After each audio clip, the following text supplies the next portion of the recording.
గారు మరొక సందేహం అండి. ఉయ్యూరు నుంచి విశాలాక్షి గారు రాస్తున్నారు. తీర్థయాత్రకు వెళ్ళేటప్పుడు ఆచరించాల్సిన విధులు ఏమిటి తెలియచేయగలరంటూ కోరుతున్నారు. మనం ఏ దైవాన్ని ఆరాధించటానికి, ఏ తీర్థస్థలాన్ని మనం సేవించటానికి వెళుతున్నామో దానికి సంబంధించినటువంటి పరిజ్ఞానం ముందు మనం సంపాదించుకోవాలి.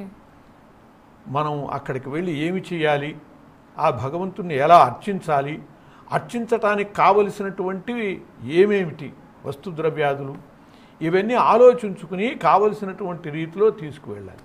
అంతేగాని అక్కడికి వెళ్ళాక అయ్యో పొరపాటు పడ్డామే అనుకుంటే ప్రయోజనం లేదు.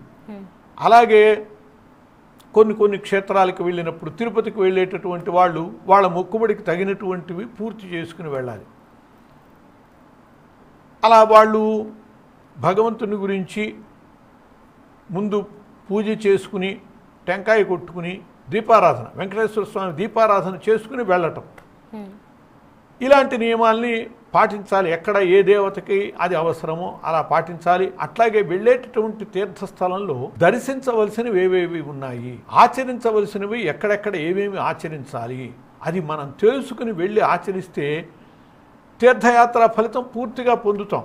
అలా కాక తర్వాత ఎవరో చెప్పారనుకోండి, అయ్యో అది చూడలేదా అని అంటే అంత దూరం వెళ్ళి వచ్చాక మళ్ళీ దాన్ని మనం చూడలేం.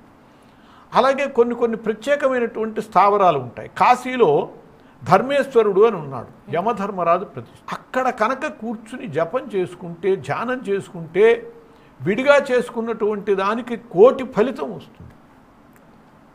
కాబట్టి ఈ రహస్యం మనకి తెలిసినప్పుడు అక్కడికి వెళ్ళి మనం దాన్ని చక్కగా సద్వినియోగం చేసుకోగలుగుతాం. అందువల్ల ముందు అవగాహనతో వెళ్ళటం ఒక విషయం. వెనకటి వాళ్ళైతే కాశీ వెళ్ళినటువంటి వాడు కాటికి వెళ్ళిన వాడితో సమానం అని చెప్పి మళ్ళీ తిరిగి వస్తాడా రాలేదని సందేహం. ఎందువల్లంటే ప్రయాణ వస్తువులు లేక అడవుల్లోంచి వెళ్లాల్సింది కాబట్టి ఇంట్లో కావలసినటువంటి ఏర్పాట్లన్నీ అప్పగింతలన్నీ అప్పచెప్పేసి మళ్ళీ రాకపోయినా కూడా కుటుంబానికి సమస్య లేదు అనేటట్లుగా చేసి వెళ్ళేవాళ్ళు. ఇప్పుడు అలాంటి ప్రమాదం లేదు. కొన్ని గంటల్లోనే విమానాల మీద కూడా యాత్రలు చేసి వచ్చేసేయచ్చు కాబట్టి అలాంటి ప్రమాదాలు లేవు. కానీ అంతకంటే కొన్ని రకాల ప్రమాదాలు ఇప్పుడు ఉన్నాయి. ఏమిటంటే ప్రతి వ్యక్తి కూడా ఏదో ఒక అనారోగ్యంతో, పైగా తీర్థయాత్రలు చేసేటటువంటి ఆలోచన, ఆ మనస్తత్వం వచ్చేది కూడా పెద్దయ్యాక.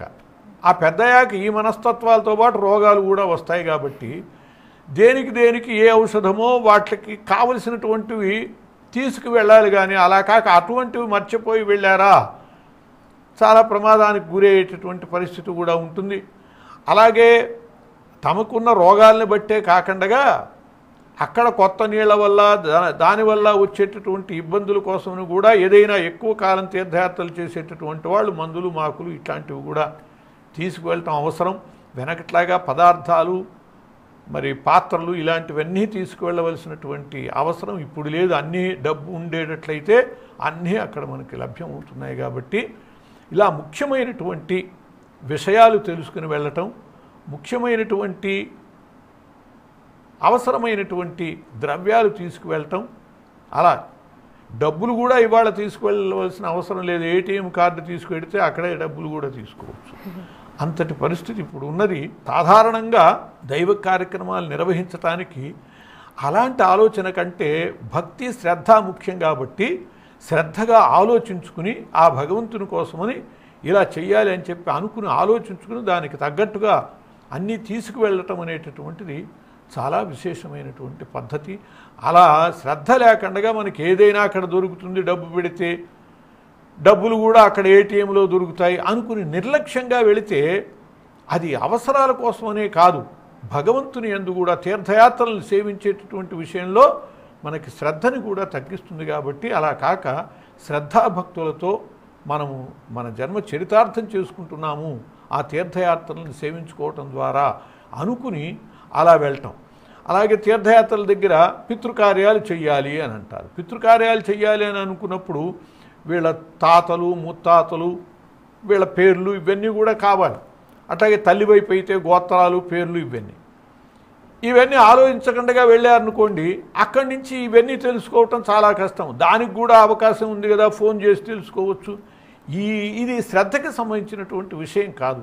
కాబట్టి శ్రద్ధాళు అయినటువంటి వాళ్ళు ఇవన్నీ కూడా కావలసినటువంటివి జాగ్రత్తగా సిద్ధం చేసుకుని యాత్రలకు వెళితే భగవద్ అనుగ్రహానికి పాత్రలు అవుతాం. కాబట్టి విషయ జ్ఞానము, వస్తు స్వీకరణ, వీటి రెండింటి విషయంలో జాగ్రత్తగా మనం తీర్థయాత్రల విషయంలో ముందు జాగ్రత్తలు పడటం అవసరం.